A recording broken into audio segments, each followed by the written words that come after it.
नमस्कार. मी विनीत कोंडेचकर. गेली 10 ते 12 वर्ष सेवा सहयोगचा एक कार्यकर्ता म्हणून काम करतो आहे. सेवा सहयोग त्याची सुरुवात कशी झाली, आमचं काम कसं वाढत गेलं, हा विषय इतका खरं तर इंटरेस्टिंग आहे ना. म्हणजे 2006मध्ये काही लाईक माइंडेड पीपल आपण जसे म्हणतो, तर तसे एकत्र आले. त्यांना प्रत्येकाला काहीतरी करायचं होतं. काय करायचं होतं, कसे करावं, अशी काही पूर्ण दिशा ठरलेली नव्हती. पण पुण्याजवळ एक राणी लक्ष्मीबाई सैनिकी शाळा आहे, थोडंसं पुण्याच्या बाहेर. आणि तिथे एक overnight kind of brainstorming session झालं होतं. आणि त्या सेशनमध्ये कुठेतरी आपल्याला पुढे कसं जायचं आहे याचा एक विचार पक्का होत गेला. आणि 2006मध्ये साधारण त्याच्यामुळे सेवा सहयोगच्या कामाची सुरुवात झाली.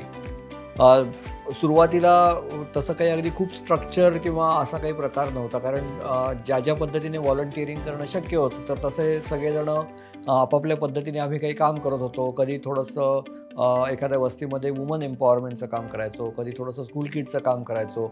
आणि खरं तर या कामांनाही अशी नावंसुद्धा नव्हती. आम्ही म्हणजे जे पडेल ते काम तिथे करत सुरुवात केलेली होती या सगळ्या ह्याच्यामध्ये. 2007-08च्या सुमाराला मुंबईमध्ये सुद्धा अशाच एक गट होता कार्यकर्त्यांचा, की त्यांना पण काहीतरी काम करायचं होतं. आणि मग त्यांच्याशी भेट झाल्यावर असं वाटलं की अरे, आपण एकत्र का नाही काम करायचं. आणि खरं तर त्या दृष्टीने एकत्रीकरण झाल्यानंतर सेवा सहयोग ही संस्था म्हणून रजिस्टर 2009मध्ये झाली. पण काम आपलं 2006पासून पुढे चालूच आहे. आणि सुरुवातीला प्रोजेक्ट सगळे छोटे होते, मेनली व्हॉलंटिअर ड्रिव्हन होते. अगदी एखाद दुसरा खरं तर आम्ही पूर्णवेळ कार्यकर्ता किंवा कर्मचारी म्हणून सेवा सहयोगमध्ये घेतला होता. पण मोस्टली सगळं काम हे तसं व्हॉलंटिअर्सच त्यावेळी बघत होते. जसं जसं कामाचा व्याप वाढत गेला तसं लक्षात आलं की अरे, आपल्याला आता अजून मनुष्यबळाची पण गरज लागणार आहे या सगळ्यामध्ये. आणि एक म्हणजे महत्त्वाचा या सगळ्यामध्ये काय म्हणतात आयाम जर असा होता की या कामाची गरज आहे हे जाणवत गेलं. आणि मग आम्ही ठरवलं, आपण सगळे प्रोग्राम तर किंवा एकत्र किंवा सगळे प्रॉब्लेम तर आपण सॉल्व्ह करू नाही शकत. मग आपण कशावरती लक्ष केंद्रित करूया. तर पुणे आणि मुंबई तसे आम्ही सगळेजण नागरी किंवा शहरी भागात राहणारे कार्यकर्ते होतो. तर आपल्या आजूबाजूचा जो परिसर आहे त्याच्यासाठी आपल्याला काय करता येईल ह्याचा विचार कुठेतरी जास्त सुरू झाला. आणि मग असं ठरलं की अर्बन स्लम डेव्हलपमेंट हा आपण आपला एक फोकस एरिया म्हणून घेऊयात आणि त्याच्यावरती पुढे काम करूयात. त्याच्यातनंच मग वेगवेगळ्या प्रोजेक्ट्सची एक प्रकारे निर्मिती सुरू झाली. आमचा पहिला प्रोजेक्ट खरं बघायला गेलं तर तसा समुत्कर्ष, जो पहिल्यांदा एक प्रोजेक्ट म्हणून आम्ही सुरुवात केली. समुत्कर्षाचा अर्थ होलिस्टिक डेव्हलपमेंट, सर्वांगीण विकास, अशा दृष्टीने आम्ही त्याचा विचार करत होतो. आणि त्याच्यात एखादी वस्ती आपण जर घेतली तर त्या वस्तीसाठी लागणाऱ्या कुठल्या कुठल्या गोष्टी आहेत आणि त्या आपण त्याचा सर्व प्रकारे कसं एकत्रीकरण करू शकतो. तर अशा पद्धतीने त्याचा सुरुवात झाली त्या ह्याच्यामध्ये. अशा पद्धतीने त्याची सुरुवात झाली एका वस्तीपासून. मग हळूहळू जसा जसा आमचा वस्ती कनेक्ट वाढत गेला तसा तसा हा प्रोजेक्ट पण वाढत गेला. त्याच्याशी रिलेटेड आमची लोकं वाढत गेली, कार्यकर्ते वाढत गेले. सगळ्यात महत्त्वाचं म्हणजे कुठलंही प्रोजेक्ट जेव्हा आम्ही करतो तेव्हा प्रोजेक्टचा एक इनिशियल काही प्लान असतो, ऑब्जेक्टिव्ह असतो. आणि जशी जशी काळाची गरज बदलत जाते त्याच्याप्रमाणे हा प्रोजेक्टचा प्लानसुद्धा बदलत जातो. म्हणजे आम्ही आमच्या अभ्यासक्रमात बदल करतो, आम्ही ज्या पद्धतीने एखादा प्रोग्राम डिलिव्हर करतो तर त्याच्यामध्ये आम्ही बदल करत जातो. आणि मला वाटतं की सेवा सहयोगचा हा एक मोठा एक प्रकारे ॲडव्हान्टेज आहे की जसे जसे कार्यकर्ते जोडले जातात ते प्रत्येकजण आपापला काहीतरी एक अनुभव घेऊन येतात. आणि बहुतांश कार्यकर्ते आम्ही सुरुवातीला जे आलो ते तरी निदान माहिती तंत्रज्ञान क्षेत्रातले होतो. बरेच जण आम्ही IT कंपन्यांमध्ये कुठे कुठे काम करत असतो आणि तिथनं आम्ही एकत्र आलो. आमचा तिथला अनुभव आपल्याला इथे कसा वापरता येईल हा त्यातल्या त्यात जास्त विचार सुरू झाला होता. नमस्कार, मी उत्तरा सुमंत. समुत्कर्ष प्रकल्प जो सेवासहयोगचा चालतो त्याचं मी व्हॉलंटिअरिंग करते. आज माझ्याबरोबर इथे समुत्कर्षाची टीम आहे. सगळी टीम नाही आहे, पण जे आहेत त्यांची मी ओळख करून देते.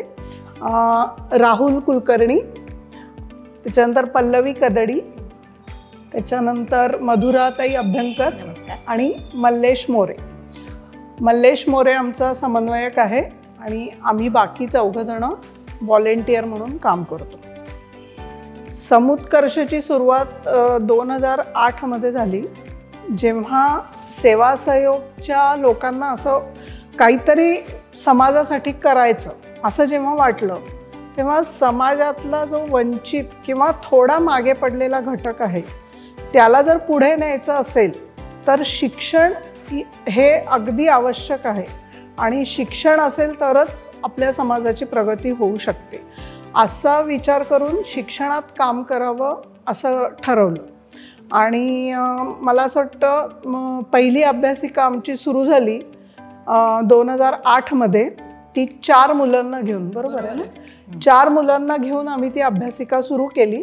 आणि सुरुवातीला खरं तर जागा पण नव्हती, पण 4 मुलांना घेऊन तिथे बसायचं आणि एका झाडाखाली अभ्यास करायचा, अशी ती सुरुवात होती.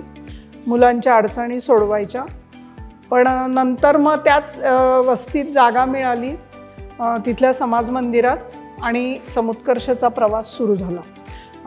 आता समुत्कर्षच्या 61 अभ्यासिका आहेत आणि साधारण 5000 मुलं, 1ली ते 12वीपर्यंतची मुलं आमच्याकडे अभ्यास करतात. मी थोडंसं समुत्कर्षचं कसं काम चालतं हे सांगते. ज्या वस्तीत आम्ही काम सुरू करतो त्या वस्तीतच आम्ही एखादी खोली भाड्याने घेऊन तिथे मुलांचं 3 सेशन्समध्ये अभ्यास घेतो. 1ली ते 4थी, 4थी ते 5वी ते 7वी आणि पुढे 8वी ते 10वी असं आम्ही काम करतो. त्याच्यात शिक्षक म्हणून तिथल्या वस्तीतलेच काही 12वी झालेले किंवा ग्रॅज्युएट झालेले अशी जे महिला किंवा मुलं असतात त्यांना आम्ही शिक्षक म्हणून ठेवतो. आणि समन्वयक जे आमचे आहेत त्यांच्याकडे प्रत्येक विभागाची एकेका विभागाची जबाबदारी असते. म्हणजे जसं पर्वती भाग आहे किंवा हडपसर आहे, कोंढवा आहे असं.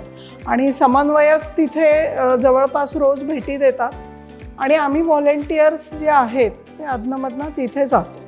आणि समुत्कर्षचं काम हे फक्त शिक्षण ह्या एका अँगलने चालत नाही, तर समुत्कर्ष ह्या नावाप्रमाणे प्रत्येक पैलूंचा उत्कर्ष त्या मुलाचा व्हावा असं आम्ही विचार करतो. आता उत्तराताईंनी सांगितलं की समान उत्कर्ष म्हणजे त्या विद्यार्थ्याचा, त्या वस्तीतल्या मुलाचा समान उत्कर्ष होण्यासाठी आपल्याला काय काय करायला पाहिजे. तर पहिल्यांदा असं सांगितलं की आपण अभ्यासिका सुरू केली. मग अभ्यासिका सुरू केली, मग त्याला अभ्यासच आपण घेतो का तिथं, तर अभ्यासच घेत नाही. मग जर का आपण तिथं अभ्यासच घेतला तर शाळा आणि मग ते अभ्यासिका या दोन्हीत साम्य राहील. मग आपण त्यांच्यासाठी काय केलं की त्यांना पूर्ण 4ही बाजूने त्यांना शिक्षण देण्याचं आपण केले की आपण 1 तासाची अभ्यासिका घेतो.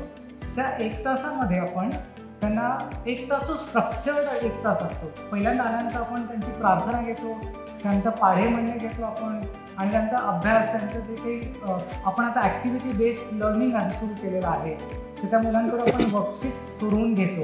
आणि नंतर जायच्या अगोदर 2 मिनटं त्यांच्याकडून ध्यानधारणा आपण करून घेतो. याचबरोबर आपण त्या मुलांचं असेसमेंट टेस्टही घेतो. मग असेसमेंट टेस्ट त्यासाठी घ्यायची की त्या मुलाची आत्ता प्रगती काय आहे, तो कुठल्या टप्प्यात आहे. मग ती असेसमेंट टेस्ट आपण 1ली ते 10वीच्या सर्व मुलांची घेतो. त्या असेसमेंट टेस्टमध्ये आपण प्री आणि पोस्ट ह्या दोन्ही गोष्टी घेतो. प्री आपण जून ते जुलैच्या पहिल्या आठवड्यामध्ये घेतो आणि पोस्ट जी आहे ती फेब्रुवारीमध्ये घेतो. तू म्हणलास तसं जसं आपण प्री आणि पोस्ट या 2 असेसमेंट घेतो. त्यात आमच्या असं लक्षात आलं की 8वी 9वी 10वीच्या मुलांसाठी स्पेसिफिकली मेन त्यांचे सायन्स, मॅथ्स आणि इंग्लिश हे विषय आपले कच्चे. मग त्याच्यासाठी काय करता येईल, तर त्याच्यासाठी म्हणून आम्ही सपोर्ट क्लास. आता सपोर्ट याचाच अर्थ असा आहे की ते जे शाळेत शिकतायत त्याच्या व्यतिरिक्त त्यांना आणखीन काय मदत हवी आहे, तर तो क्लास चालू केला. आता ह्यांनी आम्ही म्हटलं तसं की हे जे शिक्षक आहेत जे आमच्या अभ्यासिकेत आहेत हे शिक्षक पूर्ण खूप शिकलेले आहेत असं नाही आहे. मग 8वी 9वी 10वीसाठी म्हणून त्यांना ट्रेन शिक्षक पाहिजेत, म्हणून आम्ही शाळेतलेच काही शिक्षक त्यांना आम्ही तिथं नियुक्त केले. आणि आता ते शिक्षक या मुलांचे रोजचा सोमवार ते शनिवार 2 दिवस 1 विषय असे क्लास घेतात. आणि त्यामध्ये थोडंसं प्रयोगा थ्रू किंवा खेळीमेळीचं किंवा हसत खेळत आपण जसं गणित शिकणं असेल किंवा सायन्स शिकणं असेल ते कसं करता येईल. आणि मुळात मुलांना याविषयी या अभ्यासाची आणि विषयाची गोडी वाढावी हा त्यातला मेन उद्देश आहे. मला थोडंसं राहुलला एक विचारायचं आहे की राहुल, आपण 1ली ते 7वी पर्यंतचे जे क्लास आहेत त्याच्यात करिक्युलम प्रमाणे घेत नाही. हां, तर मग ते जरा सांग. कसं केलं की आपण मुलांना बेसिकली मुलांचं वाचन आणि लेखन या गोष्टींवरती आपण भर देतो. त्या मला असेसमेंट टेस्टमध्ये असं जाणून आलं की मुलांना वाचन आणि लेखनामध्ये बरेचसे प्रॉब्लेम्स आहेत, म्हणजे ते फार कमी आहेत. मग त्यासाठी आपण काय करतो की वाचन आणि लेखनच्या बेसवरती ॲक्टिव्हिटीज घेतलेल्या आहेत. आता ह्या ॲक्टिव्हिटीज कशा आहेत, त्यांच्या शाळेच्या पुस्तकाच्या बेसवरती ॲक्टिव्हिटीज आहेत आणि त्या ॲक्टिव्हिटी आपण त्या मुलांकडून करवून घेतो. समुत्कर्ष जसं आता राहुलजी म्हणाले की संपूर्ण उत्कर्ष, समअधिक उत्कर्षाचं जे कोड आहे, तर फक्त शिक्षण हा भर आपण ठेवू नाही शकतो. त्यामुळे अभ्यासिका असू देत किंवा युवा वर्ग असू देत किंवा कुठलीही मुलं आपल्याकडे आली तर आपण त्याच्या पलीकडे आपण त्यांना काय देतो. तर मुळात हे सुरू करण्याचं महत्त्वाचं कारण म्हणजे स्पेस क्रंच. आपण मगाशी म्हणलो तसं की जनगणना जी झाली 2011मध्ये त्याच्यामध्ये ऑफिशियल काउंट असं आहे की 48% लोक ही वस्तीमध्ये राहतात आणि ती फक्त 2% लँडवरती. म्हणजे जेव्हा आपण गोष्टी पर्स्पेक्टिव्हमध्ये म्हणतो त्यावेळेला आपल्याला त्याची विदारकता लक्षात येते. तर ह्या म्हणजे स्पेस क्रंच म्हणजे काय हे आपण बोलणं आणि काय अच्छा 10 बाय 10च्या खोलीमध्ये राहतात का हे बघणं आणि आपण आता अभ्यासिकेमध्ये तर या मुलांना मुळात 2 तास कुठेतरी अभ्यासाची गोडी लागते. म्हणजे आपल्यासारख्यांच्या घरामध्ये आपण पटकन अभ्यासाला बस म्हणतो तसं म्हणण्यासाठी यांच्याकडे वेळ नाही आई वडिलांकडे आणि जागा सुद्धा नाही. एका खोलीमध्ये जर 10 माणसं राहत असतील तर हे सगळं काही शक्य नाही. त्याचप्रमाणे संस्कार आपण देणारे कोण खरं तर, पण त्यांचा जर खरंच सर्वांगीण विकास झाला पाहिजे तर बौद्धिक, मानसिक, शारीरिक या सगळ्या दृष्टीने त्यांच्यावरती कोणीतरी काम करायला पाहिजे. म्हणून आपण जे काही इतर कार्यक्रम घेतो त्याच्यामध्ये जसं की शिबिरं, आपली 2 शिबिरं चालतात जी निवासी असतात. 3 दिवस आपल्याबरोबर मुलं असतात आणि त्याची संख्या आता आपल्याला म्हणजे आम्ही 600 मुलांचं शिबिर एका वेळेला केलेलं आहे. पण आता आपण थोडं सिलेक्टेड करून त्याची 2 भाग करून एक राहुटी शिबिर आणि एक उन्हाळी शिबिर असं 3 दिवसाची शिबिरं करतो. दिवाळी महोत्सवाचा आपण आवर्जून कार्यक्रम करतो. त्याच्यामध्ये त्यांचे जे कलागुण आहेत तर त्याच्यासाठी त्यांना एक प्लॅटफॉर्म मिळावा त्याची एक थीम देऊ की या वेळेला आता आपण स्वातंत्र्य 75 अशी थीम दिली होती आणि मुलांनी उत्तम केलेलं आहे. ते आपल्या भागामध्ये करायला लागतं. म्हणजे आपल्या 8 दिवाळी महोत्सव होतात असं आपण करतो. निरनिराळ्या स्पर्धा होतात, निबंध स्पर्धा आपण घेतो वेगवेगळ्या ठिकाणी, भाषणाच्या स्पर्धा, वक्तृत्व स्पर्धा घेतो. तर या सगळ्या गोष्टी सुद्धा आपण त्याचबरोबर करतो. जेव्हा ही मुलं बाहेर पडतात त्याच्यासाठी आपण असं जर म्हणणं असेल की ती म्हणजे सस्टेनेबल प्रोग्राम कधी होईल ज्या वेळेला इथनं बाहेर पडलेला विद्यार्थी जेव्हा आपल्या कामामध्ये येईल. ती खरं तर डेफिनेशन आहे की हे सस्टेन कसं होणार. आणि आज आपल्याकडे अनेक उदाहरणं आहेत कारण आता 12-13 वर्ष आपण यामध्ये किमान काम करतोय आणि 5000 जर मुलं असतील तर त्याच्यामध्ये आपली जी अभ्यासिकेमध्ये मुलं होती ती मुलं आता हळूहळू 10वीमध्ये गेल्यावरती 1ली ते 4थीची बॅच घ्यायला लागली. त्याच्यानंतर ती 10वी संपल्यानंतर सुद्धा आपल्या अभ्यासिकेशी जोडली गेलेली आहेत. आणि युवा वर्ग त्याचं उत्तम उदाहरण आहे. 5च ठिकाणी जरी चालू असलं तरी खूप लोकही त्याच्यामध्ये कार्यकर्ता म्हणून येतात. काही वेळेला आपण स्वच्छता रॅली काढतो, काही वेळेला आपण पर्वतीवरती गेल्यानंतर नुसतंच ते बघून काही उपयोग नाही, त्याच्याबद्दलची माहिती पाहिजे, त्याच्यामुळे दुर्गभ्रमण करतो. तर अशा निरनिराळ्या गोष्टींमुळे माझं क्षितिज कसं विस्तारेल या दृष्टीने जे काही करता येईल ते आपण समुत्कर्षमध्ये करतो. आणि शिबिरांमधून सुद्धा 1-1 तासाची बौद्धिकरण, लेक्चर सोडून लोकांना हल्ली काही ऐकायची सवय राहिली नाही. त्यामुळे आपण निरनिराळे विषय घेऊन त्यांना आपण ते पण इनपुट्स देतो. आणि त्याचा परिणाम असा आहे काय होतं हे सगळं करून खरंच काही होतं का असं बरेच वेळा वाटतं. पण समुत्कर्षाचं वैशिष्ट्य असं आहे की समुत्कर्षाला भरपूर व्हॉलेंटियर्स आहेत. म्हणजे आत्ता आम्ही जे बसलोय ते अगदी 4 लोक कार्यकारिणीतली आणि 1 कॉर्डिनेटर. पण आपली टीम मोठी आहे, 8-9 कॉर्डिनेटर्स आपल्याकडे आहेत. कार्यकारिणी सुद्धा 8-9 लोकांची आहे. आणि निरनिराळ्या क्षेत्रातली माणसं एकत्र आल्यामुळे त्याला नेहमीच नवीन नवीन गोष्टी, नवीन आयडियाज ह्या आपोआप येतात आणि दॅट इज अ ब्लेसिंग.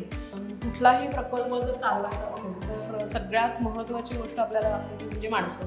कारण शेवटी असं आहे की हेच बदल घडवायचा असेल तर कुणी घडवायचा तर तो आपणच घडवायचा. गेले 7-8 वर्ष तरी इथे आम्ही सगळेजण एक टीम म्हणून काम करतो. जर आपल्याला हवं असेल तर जरूर व्हॉलेंटिअरिंग करावं. आपण थोडे जोडले जावं. असं काही नाही की 10 वर्ष रोज काम करायला पाहिजे, पण महिन्यातनं एकदा अगदी जेवढं शक्य आहे तेवढं 2 तास सुद्धा आम्हाला चालतं महिन्यात. पण जास्तीत जास्त लोक ज्यांना काहीतरी चांगलं करण्याची इच्छा आहे त्यांनी जरूर या प्रकल्पाशी जोडलं जावं, आमच्या कोणाशीही संपर्क करावा आणि वस्तीमध्ये कधी जेव्हा केव्हा जमेल तेव्हा, म्हणजे अगदी 6 महिन्यातून एकदा गेलात तरी सुद्धा चालेल, पण कुठल्या ना कुठल्या रूपाने इथे जर गेलं ना तर या मुलांचा जो काय ते अतिशय हुशार आहे बाय द वे. म्हणजे आम्हाला एकही अशी वस्ती माहिती नाही की जिकडे मुलं शिडले आहेत आणि काहीच करत नाहीत वगैरे. अतिशय हुशार मुलं आहेत, त्यांना दिशा द्यायची एवढीच गरज आहे. म्हणजे आपण जेव्हा वस्तीत जातो आपल्याला पण अनुभव येतो की कोणासारखं व्हायचंय तर ते तुमच्यासारखं म्हणतात, म्हणजे आपल्याला वाटतं अरे काय अचीव केलंय आपण असं. पण ही परिस्थिती आहे, त्यामुळे त्यांना जर मुख्य प्रवाहात आणायचं असेल तर आपण जोडले गेलो पाहिजे त्यांना, ना की त्यांना आपण बाहेर आणलं. तर त्यामुळे वस्तीमध्ये जाणं, तिथे व्हॉलेंटिअरिंग करणं आणि कुठल्या ना कुठल्या रूपात तुम्हाला जी काही मदत करता येईल, म्हणजे शिबिरांमधनं वार्षिक एखाद वेळेला आलं किंवा माझ्या मित्रमैत्रिणींमध्ये मी सांगितलं, असं काहीही करायचं असेल तर समुत्कर्ष प्रकल्पामध्ये खूप गरज आहे आणि तुमचं नेहमीच स्वागत असेल. आम्हाला अजून माणसं हवीच आहे आणि स्वतः पॉझिटिव्हिटी आणायची असेल तर समुत्कर्षमध्ये नक्की या. आज न्यूज अनकटच्या माध्यमातून मला तुम्हाला हेच सांगायचं आहे की आम्हाला व्हॉलेंटियर्स सगळ्या भागांमध्ये हवेत, कारण आमचं जे काम आहे ते पिंपरी चिंचवड, औंध, कोथरूड, कर्वेनगर, त्याच्यानंतर पर्वती, कोंढवा, हडपसर अशा सगळ्या भागातनं चालतं. त्यामुळे तुम्ही पुण्याच्या कुठल्याही भागात राहत असा आणि कितीही वेळ द्यायला तयार असा, आम्हाला आठवड्यातनं 2 दिवस चालतील, महिन्यातनं 2 ताससुद्धा चालतील. तुम्हाला जेवढा वेळ आहे तेवढा या आणि खूप पॉझिटिव्ह होऊन इथनं बाहेर पडा. तर आमचं हे काम आणखीन अनेक आयामातून चालतं. पल्लवी जरा सांगशील? हो, मुळात वस्ती विभागामध्ये काम करण्याचा सगळ्यात मोठा चॅलेंज असतो की तुमचा ॲक्सेप्टन्स हा असायला पाहिजे. आज सेवा सहयोगचं नाव घेतलं तर वस्तीमध्ये तुम्हाला कोणी पण हसत म्हणजे वेलकमिंग वाटतं. तर त्याच्यासाठी त्या कम्युनिटीशी कनेक्ट होण्याचे जे आपले जी माध्यमं आहेत त्याच्यामध्ये महत्त्वाची अशी आहे की दिवाळी महोत्सव, मी मगाशी जसं सांगितलं तसं दिवाळी महोत्सव हा वस्तीमध्ये होतो.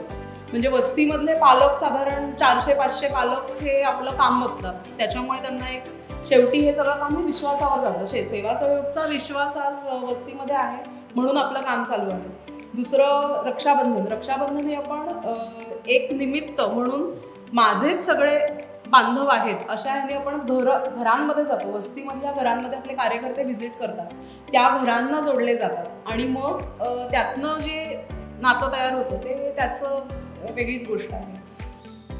आज न्यूज अनकटमुळे आम्ही सगळे तुमच्यासमोर येऊ शकलो आणि सेवा सहयोग संचालित समुत्कर्ष प्रकल्पाची माहिती न्यूज अनकटमुळेच तुमच्यासमोर आली आहे. त्याच्याबद्दल सगळ्यांचे आभार. धन्यवाद. जसं समुत्कर्ष प्रोजेक्ट सुरू झाला तेव्हा लक्षात आलं की अरे फक्त एकाच प्रोजेक्टमुळे आपल्याला जे साध्य करायचं आहे ते होत नाही आहे. मग त्याच्यातनं एक किशोरी विकास प्रकल्प, कारण त्या आमच्या अभ्यासिकेत येणाऱ्या मुलींसाठी पण काहीतरी करावं असं वाटायला लागलं. ते प्रोजेक्ट छान रन होत होतं. त्याच्यानंतर लक्षात आलं की जोपर्यंत वस्तीमधली महिला किंवा त्या मुलांची, आमच्या अभ्यासिकेत येणाऱ्या मुलांची आई जोपर्यंत एंगेज होत नाही आहे तर तोपर्यंत कदाचित हा प्रोजेक्ट एवढा अजून पुढेही नाही जाणार. म्हणून त्यातून WEP हा किंवा वुमन एम्पॉवरमेंट, महिला सक्षमीकरण हा प्रोजेक्ट त्याच्यातनं तयार झाला.